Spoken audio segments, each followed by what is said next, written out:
All right, little ones in the front, please, so they can see.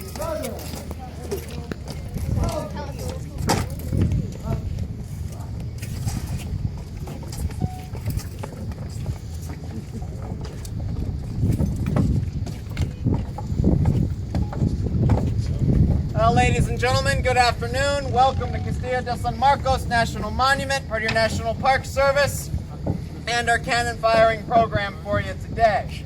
Before we get started, though, there are a few safety guidelines we have to go over, not only for your safety, but the preservation of our fortress as well.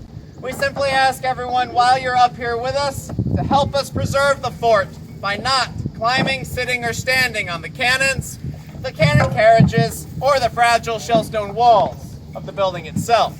During our demonstration, everyone over here, please continue to stay on your side of the white line painted on the floor until we say our cannon is safe at the end of the program.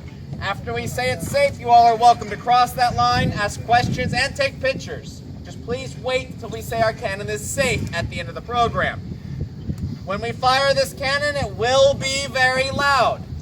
If you have any small children with you, please make sure they cover their ears, or cover their ears for them when the time comes. And for those of you that already have your ears covered, I have a little spoiler for you. That gun will not make a sound while I'm talking. We actually will say and scream, "Cover your ears," before we fire the gun. So you don't have to spend the next few minutes standing here like this. And ladies and gentlemen, at the far end and down there at the seawall, when that gun goes off, there'll be a big white cloud of smoke, and based off the way the wind is blowing, it'll probably head right for you. Take a big deep breath, find out what history smells like as well. Now the cannon we're about to fire for you today. This cannon, historically, was actually called a 6-pounder iron gun. Can anyone by chance tell me what kind of ball it shot? 6 pounds. A 6-pound ball. Yes. These weapons were named based off of the largest shot they were capable of firing. This was a ball, weighed 6 pounds, made out of solid iron. It was the size of a baseball, and this cannon was capable of launching that ball about as far away as you see our lighthouse. 1.5 miles away downrange. But as you explore this fort today, you'll find larger weapons. Up here we have a collection of 16, 18, and 24 pounders. Down there we have a 32 pounder. Those weapons are capable of throwing their respected size shots anywhere from 2 to even 3 miles downrange. And when it comes time to fire these weapons, the cannon crews were trained in a variety of different drills. Not only did the men work up here, sometimes you would find them out on a battlefield. A well-trained cannon crew could fire this weapon hearing only 3 commands: load, ready, and fire. And in hearing those 3 commands, they'd have this gun fired in under a minute's time. That is how fast they were trained to work with it. When you're on a battlefield, working fast was the key to survival. Your biggest concern out there: enemy soldiers firing their weapons faster than you, soldiers moving faster than you. So it's your job to work faster than the attacker and get your weapons ready faster than them. On a battlefield, that is how you survive. But when you're on a battlefield, you run out of gunpowder.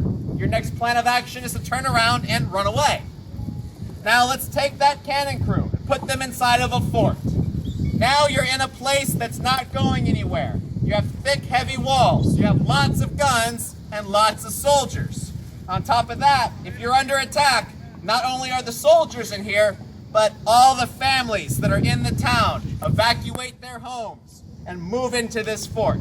When a fort is under attack, the enemy is not going to run up to the walls. A lot of those soldiers would lose their lives. So how do you attack a fort? You set camp across the bay. You have ships blockade the harbor. You have the entire building surrounded.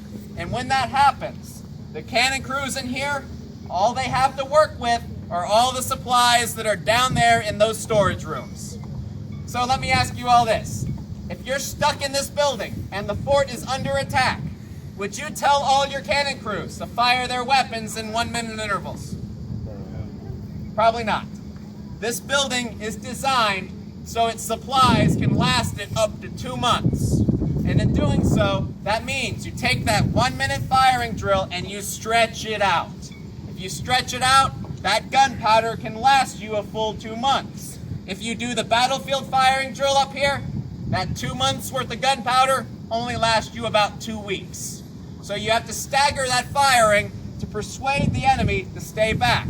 These walls will continue to stand long after you run out of gunpowder. So your concern is, will the supplies last? Not necessarily will the walls survive. So the drill you're about to witness today is actually the drill this place did during those long-term attacks when they were surrounded. Your job here is to make the supplies last and make sure the enemy stays back. If you push back the enemy camps and scare the enemy ships, your supply lines, your communication continues to get through. As long as the supplies keep coming in, as long as the communication keeps getting through, this building will survive. And in this fort's history, these skills were actually tested. Back in the year 1702, the English out of South Carolina came down to Florida and attacked this town. 51 days is how long that attack lasted. 1,500 people from the town evacuated their homes and moved into this fort. The soldiers were up here doing their jobs. Men, women, and children were downstairs hoping these walls would hold. At the end of that attack, supplies did make it in, reinforcements found a way in. The English ended up going home unsuccessful. Every attack on this building ended the same way. The only times this place ever transferred from one country to another was peaceful talks and treaties. And ladies and gentlemen, this drill you're about to watch, it was not designed for one gun. So watching us demonstrate it today does look a little silly. But the entire time you watch it, imagine hearing guns going off all over the place because they were all doing the exact same drill you're about to witness. We are all dressed as Spanish soldiers. Because of that, we're going to keep with the theme and call the drill while speaking Castilian Spanish, but we will say cover your ears in English when the time comes. On one more note, myself, I'm the only park ranger dressed out up here today. The rest of my gun crew, these are all volunteers. We would not be able to do this if it wasn't for them, so please give them a hand for coming out today.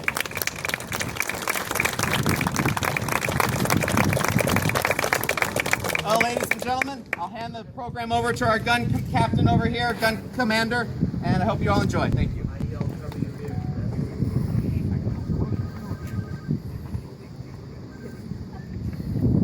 A la línea, a la derecha.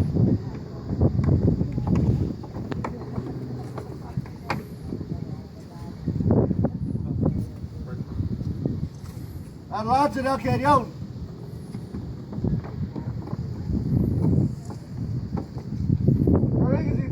Ejercicio. Bendigo Santa Barbara. Entra la cuchara del cañón.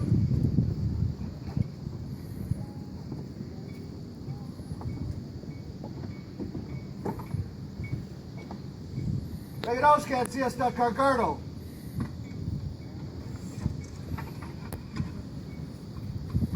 Return la cuchara.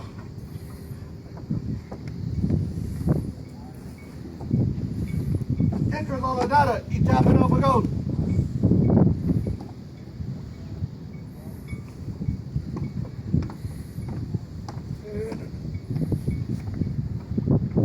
Pasa la nada en el cañón.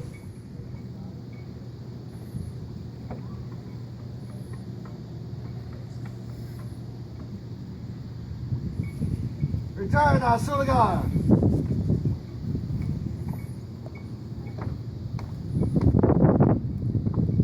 Pronto to take it over, revolver.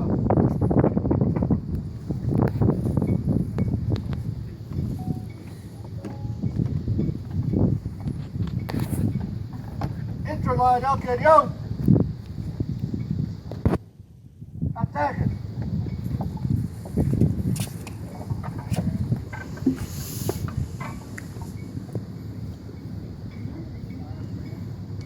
El atacador a su lugar.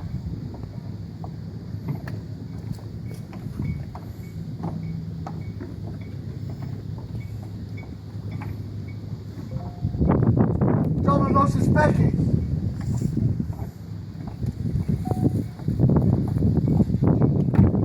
Dispárense Línea Padre Battería El Cañón. El Cañón de Battería.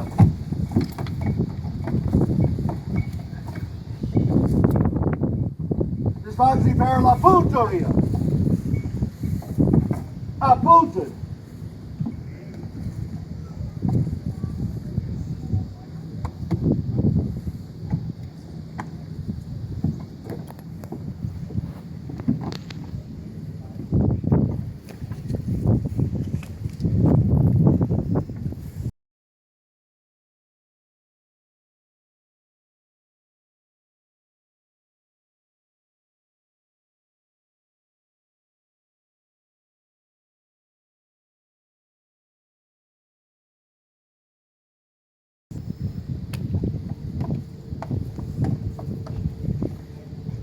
Saben, y comen al fuego.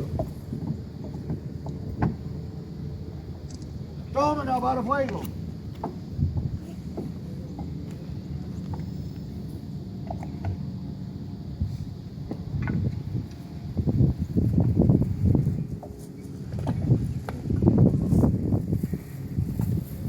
El bar fuego del cañón. Alto y sopla la derecha. Cover your ears! Fuego.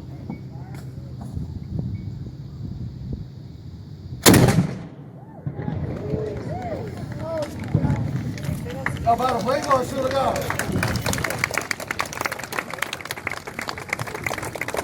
Tomen los planes.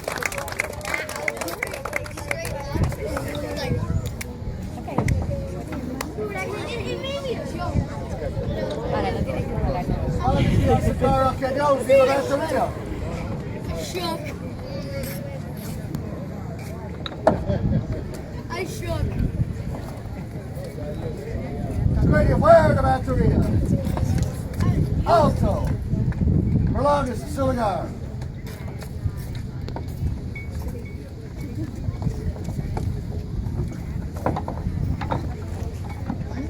Entre no saca trouble, será el cañón.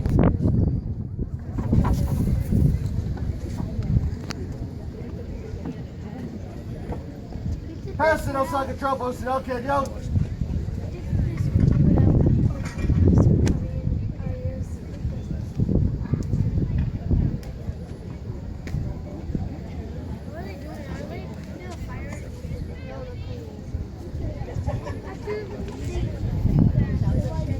Return no saca trouble. Entre no nada y tap it on the go.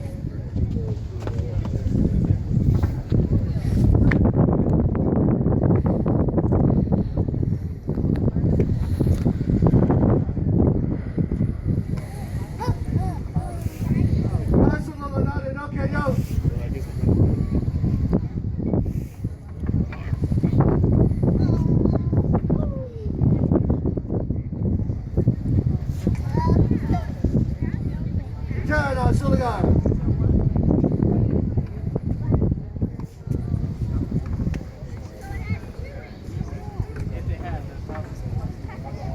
A la línea a la derecha.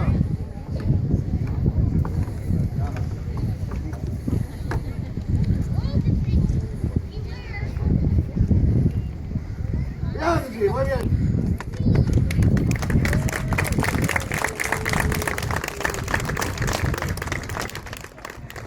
Well, ladies and gentlemen, out of a show of hands, how many of you thought what you just heard was loud? All right, I'm here to tell you today that that shot we just fired was nothing like they would have actually had in combat back then. For obvious reasons, we do not fire cannonballs anymore. There's a whole community over there. And because of that, the charges, the gunpowder we put in the gun is nowhere near as much as they did historically. When you read documents that talk about how loud these weapons were, they were loud enough that not only did a cannonball intimidate somebody when it hit out there, but the sheer volume of these weapons going off would scare anybody on the receiving end. The documents describe these guns being so loud that not only did everybody around hear the weapon, they would feel the weapon hit their chest, the sound hit their chest, every time the weapon's fired. Imagine being part of the men, women, and children taking shelter in that courtyard while all these weapons up here were doing their job. That is what those people had to put up with for those weeks during those attacks. At this time, our cannon is safe. You may cross that line if you wish to do so. Thank you. Thank you.